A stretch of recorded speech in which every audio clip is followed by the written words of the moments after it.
12 o'clock and your mind is thinking about stuff. Let's think about that, shall we? With another Midnight Thought.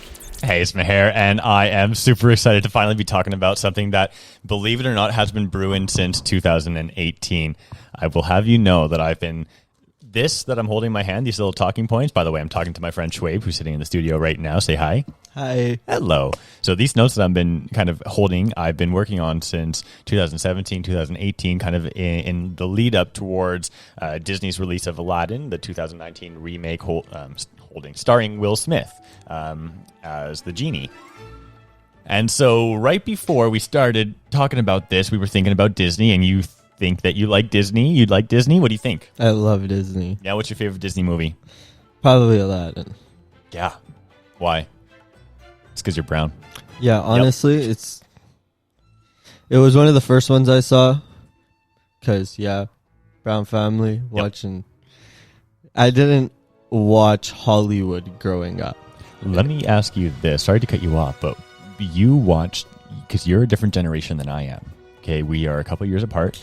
My generation was the generation that had lyrics that said, where they cut off your ear if they don't like your face. It's barbaric, but hey, it's home.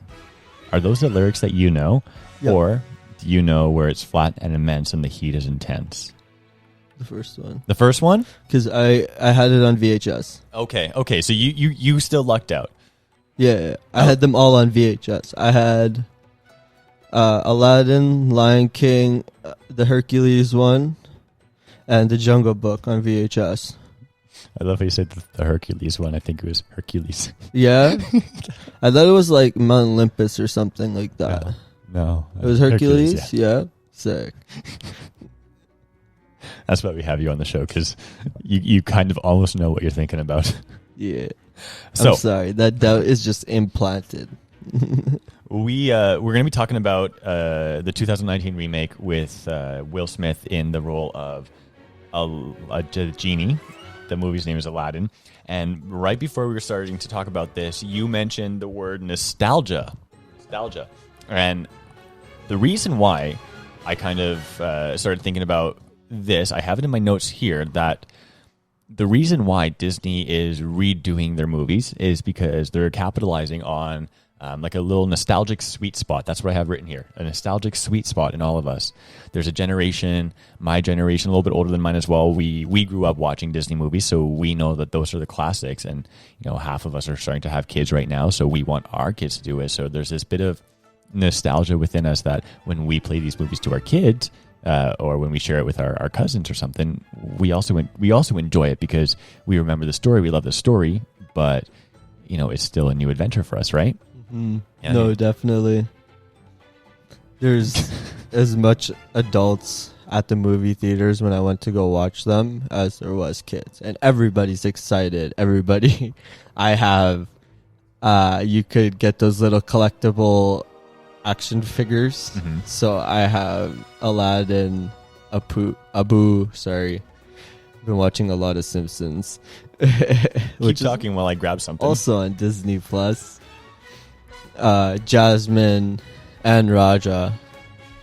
I've seen Aladdin, that one, so many times. Oh yes, you got one of those little hats. Yeah. So, of course, because no one's seeing us right now, I just I got up and I grabbed off my hat shelf.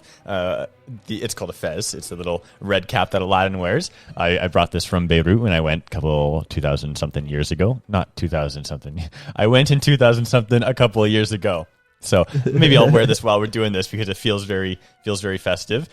Keep going. Yes. So I'll keep going. The reason why I want to talk about this is because I want to know your thoughts on what you thought about Will Smith before you saw him as a Genie. Kind of like, did you think they were going to do good? Do you think it was going to suck? And then I also kind of want to talk about my reasoning behind why I knew Disney was not going to mess this up. So I feel like Will Smith in my generation, being born in 98, he's been huge. Mm-hmm. In everything. I grew up watching Fresh Prince of Bel-Air because my family loved Fresh Prince of Bel-Air. Is something that played all the time, especially when MTV was huge. and seeing him in like Men in Black, Hancock, I enjoyed that movie. And watching him grow over the years, I had high hopes for him personally, just because he's done most of the movies I've seen with him in it, most of the shows I've seen with him in it, he's just done amazing. The biggest thing that I noticed about the way you just described him as the character, or your thoughts of him portraying the character, is that you didn't say anything about the color of his skin being black or blue. I mean, the black part is what I'm referring to, I guess, here. Now, I want to just preface whatever we're going to talk about by saying that I wrote this before the world kind of blew up with racial sensitivity, and I wrote these notes with racial sensitivity in mind because there's nothing bad that I think is said in here. But for anyone who's listening to this in 2020, oh, good luck for 2021. I don't know. Please don't hate on me for saying what I'm going to say in this. Nothing is directed towards discrimination. Okay, so that's just out of the way. But you didn't say anything about a black person portraying the character because, yes, the late Robin Williams was a white man. Yes, he was a comedian, but he was a white man, and he portrayed this animated character, and you never saw him, you never saw his body, you never saw anything, so, you know that the person of this voice is blue, and that's all you know. See, I think that's the nice thing about the character of the genie, because, like, you don't walk into Cinderella with Jasmine as a princess, right? Jasmine has to be the princess in Aladdin. Aladdin has to be brown in Aladdin. But the genie is blue. Right. No matter what, the genie is blue. Right. So it's the emotion behind the voice that really captures the audience. It's the beauty. It's why we enjoy doing these kinds of talk show things. Right. It's because it's not the face or the acting or the whatnot associated with the character. The character is the animation as well as that voice, and it's your job as that voice to bring that passion through that mic. And they both did just such an amazing job that the genie is blue. Did you know, here's a fun fact you probably didn't know about this, when in 1992, or I guess they were producing it before 1992, when they were making that, they took stand-up footage of Robin Williams performing at a stand-up bar doing comic or whatever. They took footage of him and they animated the genie doing a stand-up routine over that audio. So you know how when they're in the Cave of Wonders and he's doing like all these poof, poof. Yeah. That was a loud poof. That's how they got the idea, because Robin Williams was doing a stand-up act and they had an animator do a genie caricature over this, and that's how the genie became such a comedic character, in that sense of, you mentioned it perfectly. It was the voice of the genie that came out as the character, and it was nothing to do with the skin. Did you also know that they took, when 2019's version was coming out, the production team took some stand-up footage of Will Smith, or some comedy of Will Smith, and they just proved the same point, that it's not a person who portrays the character, it's the voice that does for this particular thing. They took stand-up footage of Will Smith and they animated the genie over Will Smith, and it flowed perfectly. That's what they ended up using for figuring out will the voice, the character, the persona of Will Smith, Fresh Prince of Bel-Air, fit for the genie. Did you know that? That's awesome. Yeah. I love that. That's a very good point to prove, I think. What was the point that we were trying to prove? That is not the color of the skin, it's the voice behind it. Right. Okay. We're going to take a quick break, and then we're going to talk about some more stuff when we come back. Thinking about money? This thought brought to you by QuickBooks for the self-employed. Start your 30-day trial for free at sponsoredthought.com so you can quit thinking about managing your money. Now, back to whatever we were thinking about.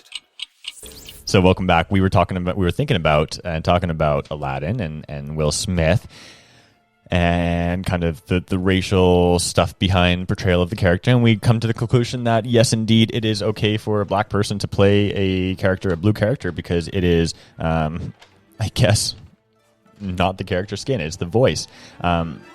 We also want to make a very, very strong point that when we're remaking the movie, we don't want to be replacing the character, right? We want to be embodying the persona, exactly, and putting it into new character. And we were talking about this, but yeah, I think Will Smith, Fresh Prince of Bel-Air, did a great job, like taking inspiration and then plays homage to the original actor, and then makes the character. You've heard the new soundtrack, right? Obviously, you have. Yeah. What am I talking about? I love the new beat. Like when he's doing "Friend Like Me," like just it has like such a groove to it. It's kind of. I have a feeling that if Aladdin 1992's version came out now, kids these days would hate the music. They'd be like, "Whoa, what?" But because it has like this fresh beat, very good. So let's talk about a couple things that. Excuse me, a couple things that went into the production of the 2019 remake. I feel like I'm going to cough for a sec. Let me mute. I'm back. So, some things that go behind the production of the new one, some things that they had to keep in mind was a little bit of the logic behind the production and the magic behind the production. And there's a secret list of what ifs that could happen during this new production because you're taking a story that we know and making a new telling of it. So what I have some notes here is the logic aspect of this is who they're going to cast, where they're going to film, the costumes, the colors, the locations, everything like that comes down to physically producing the film. That comes down to the logic. And I think a lot of the upturn that happened before the release of the film was because people were expecting a shot-for-shot remake of the original, and they were not going to get that. No? Is that what you were expecting? Not with the live-action remake, no. You were kind of expecting a new telling, not a remake? Yeah. Good. I like that. Some things that I noticed about the logic is the story has to be adapted to modern times. Now, again, I wrote this script before racial sensitivity was such a thing. So some lyrics that were changed that they brought up, probably not because it was such a big deal, but because they've heard some feedback. Your religious upbringing, what is your holy day? Which one? Like we have Ramadan, we have Eid. Friday's your holy day. That's what I was referring to. Oh, yeah, I guess so. Yeah, Friday. that's our Sunday, technically. So, do you recall the lyrics to Prince Ali from the original version? No. Prince Ali, brush up your Sunday salam. They say that in the original verse. Do you remember that, right? Now that I'm saying it, it rings a bell. Did you realize they changed that in the new version? No, but I'm happy that they changed it. They changed it to brush up your Friday salam. I'm happy they changed it. If people had caught that now, I'd have been outraged. I mean, an outrage. I think if they released the movie in 2020 and they didn't say that, it would be worse for them. But yeah, it was one of those things that I caught. They also changed some other lyrics, of course. When we first started recording, I asked you about the lyrics of the opening to An Arabian Nights and whether it says if you cut off your ear and stuff. And one of the things that was going to be an issue to me was how are they going to do that in this original production? And some lyrics that they changed, instead of changing that one lyric, they just rewrote the entire opening thing. And I want to know, are you okay with that? Were you okay with the way they did that? Did it bother you? You gotta see, I definitely, especially talking about it in this light and in this sense, definitely understand that how, I guess, ratings or censorship, whatever we want to call that, how it worked back in the 90s is definitely not how it works now. It's 20 years later. Like, I think we didn't actually have content rating on movies until what, the 70s? I have no idea. Something like that. It wasn't like crazy long ago, is what I'm trying to say. So to see how fast we've moved on that censorship, I guess, of content, so our youth isn't pushed towards delinquency, I guess is the right way to say that. Sure. That censorship was to be expected. You can't. But it wasn't censorship. It was reimagining of the story to fit with modern times. Yeah. Yeah. That's what I'm thinking about. Like that was one of the things that was going to be bothering me, is like how they're going to do that. And of course, we'll talk about this later, but they've had different versions of Aladdin in different stage productions before this. So I was going to think whether they're going to take some lyrics from those productions, put them in this one, and they just completely rewrote a new one, which I think that stop trying to fix what's broken, just like get a new one. They did. I think that was nice. But so that was like the logic part of like how to produce. Some other stuff is like the magic, and in a movie like this, we're talking about CGI, some practical effects. It's all the little things that happened behind the scenes, like the production team, the Imagineers that go on to make the production, costumes, lighting, set design, stuff like that. And the reason why I don't have any notes on this is because at this point in time, no one doubts Disney's capabilities of being able to put on something. If Disney wants a team of 100 dancers to walk up and down a parade for a park, they will have a team of 100 dancers ready for the next day at 7 o'clock in the morning. No questions asked. So that is the magic. Disney has magic. We now have Disney Plus. You can watch Aladdin on Disney Plus, and that's not a sponsorship, but Disney, please reach out. Before we take a break, we're going to talk about the secret list of expectations, and this is kind of where we start to talk about how we get into a black person portraying a character who is blue and kind of what happens in between. The secret list is just a bunch of expectations of like, what if this happens? What if that happens? You know, who's making these decisions? And the directors in the movie in 2019, it was Guy Ritchie. He's the one who's tasked with doing all this for the 2019 remake. And again, his inspiration of how to make this secret list of expectations that the consumer has come true is by drawing on a whole bunch of inspiration from different Disney productions. And I mentioned Disney had different productions. Did you know they had a couple of different stage productions of Aladdin over the past couple of years? No, I didn't know that. Yeah. So, in my opinion, in my mind, I'm looking at this as kind of like a third time's the charm. Disney had 3 chances at producing a musical, and they did it, and now they have a third movie, or I guess another chance at making a new movie. So we're going to talk about that when we come back from break. We're going to do exactly what I just said. Take a break. Now, back to whatever we were thinking about.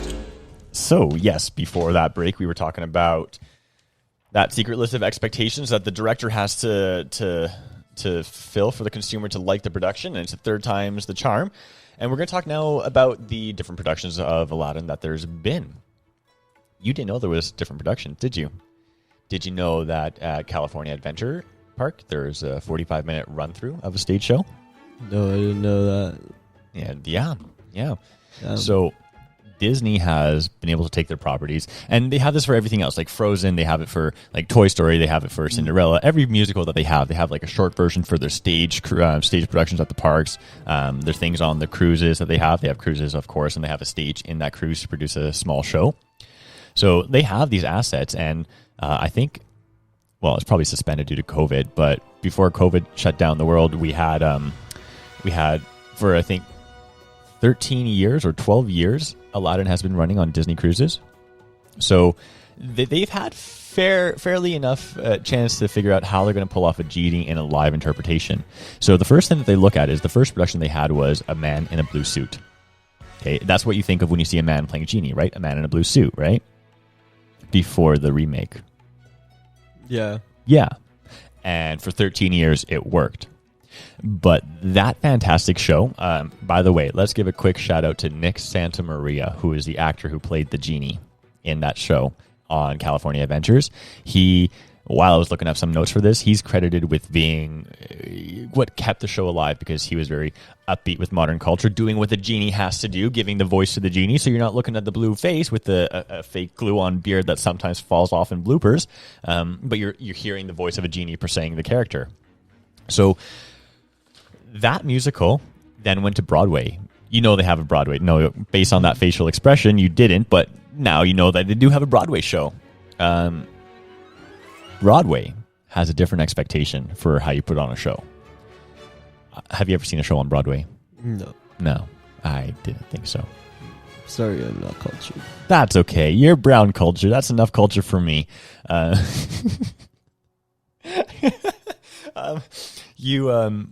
If you've ever been to a Broadway theater, if you've seen a show, it's kind of, I want to say, a little upper scale. You dress nicer for the theater. It's an event. It's a very classy thing. You can have like nice Chardonnay, a nice glass of wine. You can be all posh and whatever. But the Broadway theater and the Broadway audience, if that costume came out on stage and we paid hundreds of dollars for a ticket to see that show, not going to happen. So this is the first time that Disney had to reimagine the character for a live production that did not allow for someone to wear a blue bodysuit. So James Monroe Iglehart, that name means nothing to you, but to many people out there who listen, is a brilliant Broadway actor. He played in one of my favorite musicals, actually the musical I saw on Broadway in 2011 when I went on band camp. This one time at band camp, saw a musical on Broadway. He played in that musical, and his playbill is in one of my boxes, ready to be moved. So back to the thought. He is black, by the way. So Disney put a black person as the first immediate replacement to either the voice of Robin Williams or a blue character. So the first portrayal that we ever see of the genie in a real person has never been a white man. It's always been a black man. Damn. Disney knows what they're doing. Disney does know what they're doing. They had a brilliant team behind the production. Same team that kind of took over costume design for productions like Beauty and the Beast and The Lion King on Broadway. Absolutely stunning costumes for both those shows. They kind of took it upon themselves, and we were talking about this in a different episode about suits, and you like to wear suits. What color belt would you wear with a blue suit? This should be. What shoes am I wearing? Okay, what color belt and shoes? Good answer. Well, what kind of blue? I'm sorry. The answer I'm going for is brown. Okay. Whoa. You overthought that one, didn't you? With the baby blue, I would wear a white belt. With a more royal blue, I would wear black. That's the wrong. Too much thinking. We were just going with what color do you pair with brown nicely, and that's blue. What color do you pair with blue nicely is brown. Oh, those are words that don't match together. No, I'm pretty sure it worked out at the end. Yeah. Okay. So the first person that they cast as this, who has to fit with this blue costume design. The skin tone just happens to fit. So, for me, it's just kind of this thought of, I've never seen a white genie, and it would seem kind of weird, just like a white guy wearing blue costume. But if it, the way that it was like black skin, gold makeup, beautiful gold makeup, eyeshadow with like blue and green accents, kind of all the jewels that you could see, it really, really worked with the skin tone. It was like absolutely beautiful. And they did that because they couldn't do a blue bodysuit for the Broadway audience. It's like 20,000% upscale. So, by the way, he won a Tony Award in 2014 for his portrayal. So, round of applause for winning a Tony Award. Oops, I dropped my pen. So, he wins a Tony Award on that. And, we now officially have a person portraying a genie. And every genie afterwards that I'm aware of has been, of course, a black guy, a black male who portrays the character. And each of them, while they portray something new to the genie,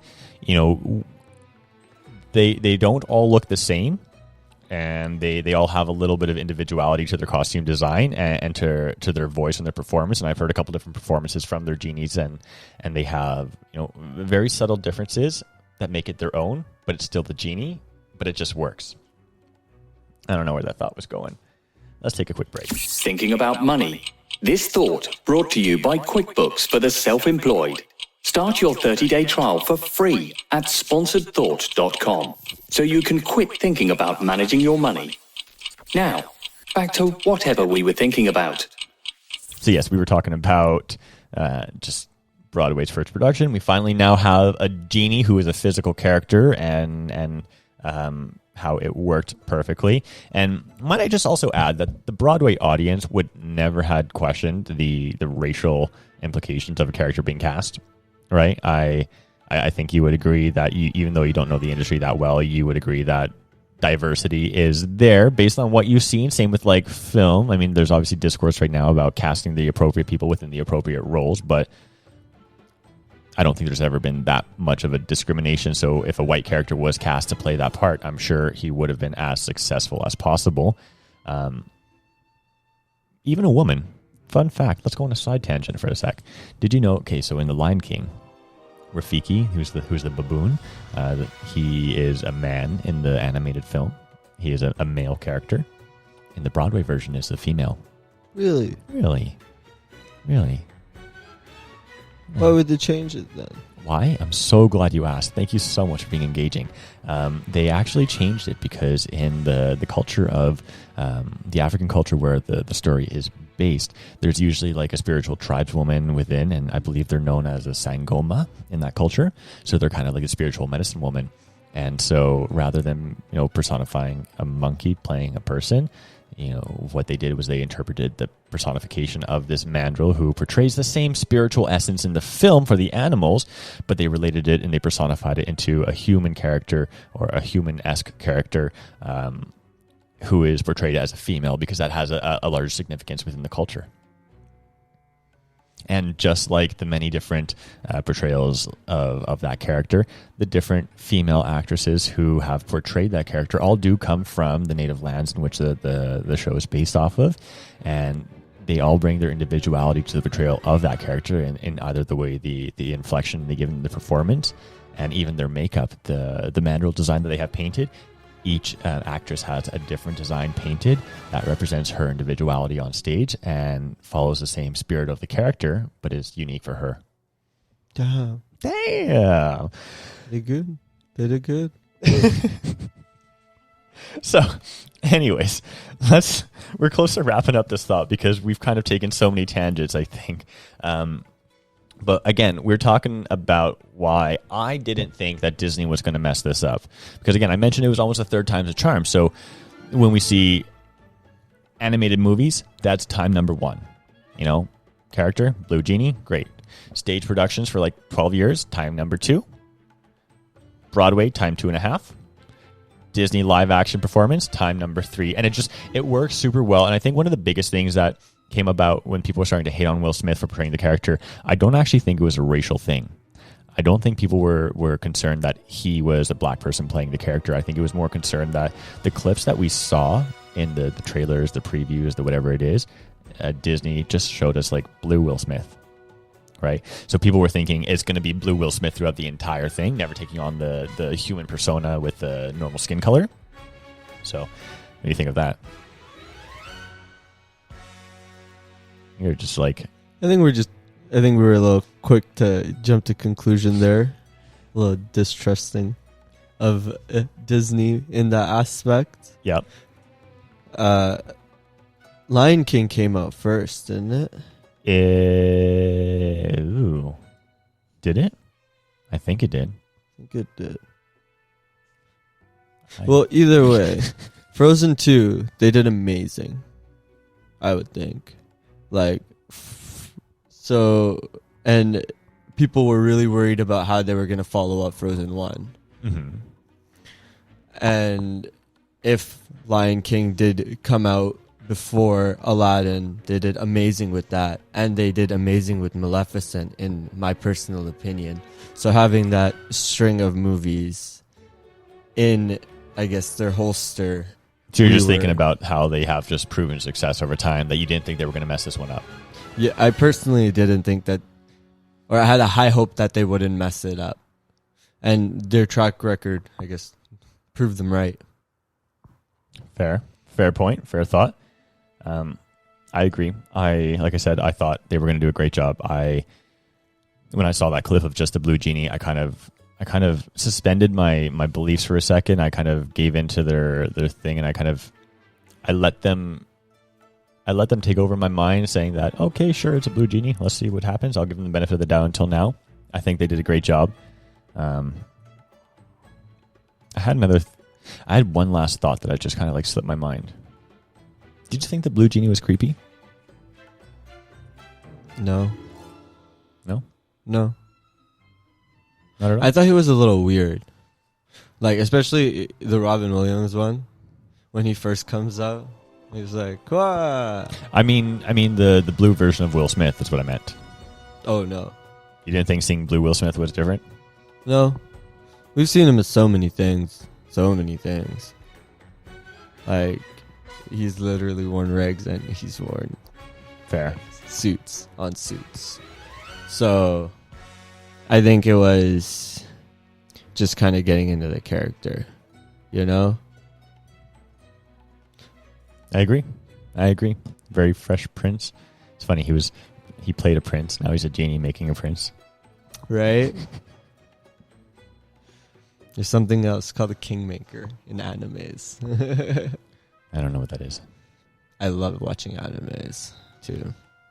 I don't do much. They don't do Disney anime. Disney is more of a cartoon, no?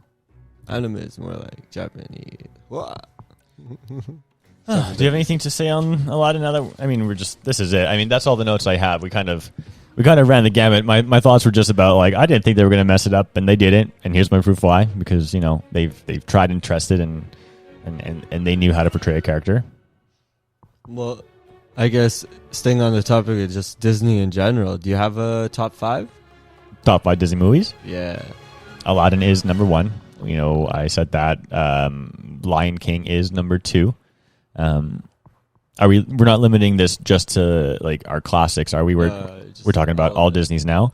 Now that Disney has filmed the stage production of Newsies on Broadway, that is my number 3 because it is a Broadway show available as a movie that can be viewed on Disney Plus, and I have it. Obviously, I have it. I will watch it. You know me. I do like, I like that one.